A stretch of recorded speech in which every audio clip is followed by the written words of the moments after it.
But let's first check in with the Veep, Vice President Kamala Harris, who's one geriatric heartbeat away from holding the most powerful office in the world. Here she reminisces about a conversation with her mummy. I'm going to share with you a very simple story, which is that I went home one day and I said, well, why are conservatives bad, Mommy? Because I thought we were supposed to conserve things.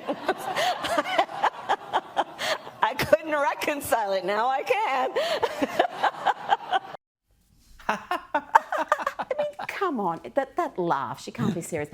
This week, the Vice President was at a climate conference in Florida where she told this absurd story about climate mental health. I mean, one of the young leaders was talking to me about climate mental health. I said, tell me what's going on with your peers. Climate mental health. And she talked, I said, I think I understand that, but unpack it for me. And she talked about how her peers are thinking about it. One example is, you know, whether when they're ready, could they start a family? Yes. Worried about what that would mean and the stress of it. Silly kids brainwashed into thinking the world is going to end because of scare-mongering doomsday politicians like you, Kamala. That little anecdote should shame you, but of course it won't. And of course you don't mention little inconvenient facts like the 99% drop in the risk of climate-related deaths over the last 100 years. No, let's convince impressionable kids that the planet is doomed unless we impoverish ourselves. And talking about kids and doomsday predictions, let's check on this prediction shared by Greta Thunberg almost 5 years ago. Back in June 2018, Greta shared this about a top climate scientist warning that climate change will wipe out all of humanity unless we stop using fossil fuels over the next 5 years. Well, guess what? The 5 years are almost up, just 3 months to go till Armageddon. And after being mocked for that post, Greta Thunberg quietly deleted it this weekend, but thankfully the internet is forever. Now, yesterday I went to a public park in Sydney to hear women speak about their rights and how they feel they're being infringed upon by the extremes of the trans activist movement. The event featured women of all ages and backgrounds telling their stories and was headlined by prominent women's rights campaigner Kellie J. Keane. The thing that we need to say and remind everyone, and the thing that other Australians might not know that you're not allowed to say, is that women don't have penises. Men don't have vaginas. Non-binary is absolute nonsense. And transitioning children is abuse.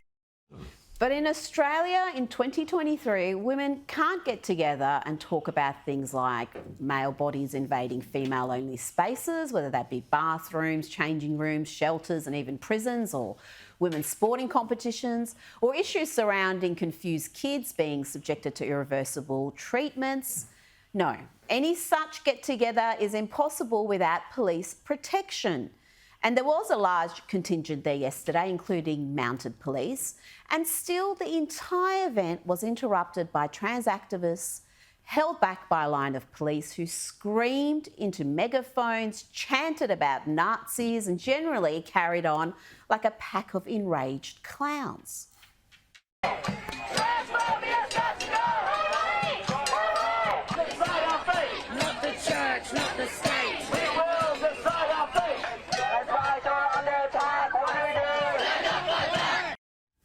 They were so hostile that a trans woman who happens to be conservative and was there to protest both sides, she's not happy with either side, well, she told me she did not feel safe standing with the trans activists. Well, actually, I came here to initially protest both sides, but I have to say the hospitality from some of the feminists, etc., behind me right now, it's been quite cordial, and I wasn't really expecting that. I know some of the people over there. They've assaulted me, they've assaulted some of my political friends. I'm not putting up with that. They decided to march from where they were and get as close as possible. If the police weren't there, they'd start, who knows what to do with the women here. I did try to speak to more of the trans activists to hear their side, but all I got was aggression, demented hate and bile, and disgusting insults we can't play on a family program. But here's a taste that we can show you of what I'm talking about. Sky News! Sky News! Racist, homophobic, transphobic, piece of spineless you! Yeah, you laugh. You laugh. We did speak to one activist who had crossed the police line and was protesting the female speakers peacefully. And I asked her about why the trans activists felt entitled to disrupt women having their say. What do I have to say? But I think when it becomes, you're like, oh, like, people aren't happy with the way that you are saying, like, oh, me and my friends and my sisters should not be treated as women, even though we are women. It's frankly incredible and more than a little depressing that women in this country who hold very much mainstream opinions about gender cannot meet in a public park in broad daylight to speak without police protection. And the truth is that the bulk of the modern feminist movement is not with those women. They stand with the trans activists. And that's something this attendee noted. I think the saddest thing about it is that a lot of them are actually young women, and that's who we're here trying to support and defend and protect and safeguard. The trans community may be tiny in number, and let's be clear, there are plenty of them who want nothing to do with their activists.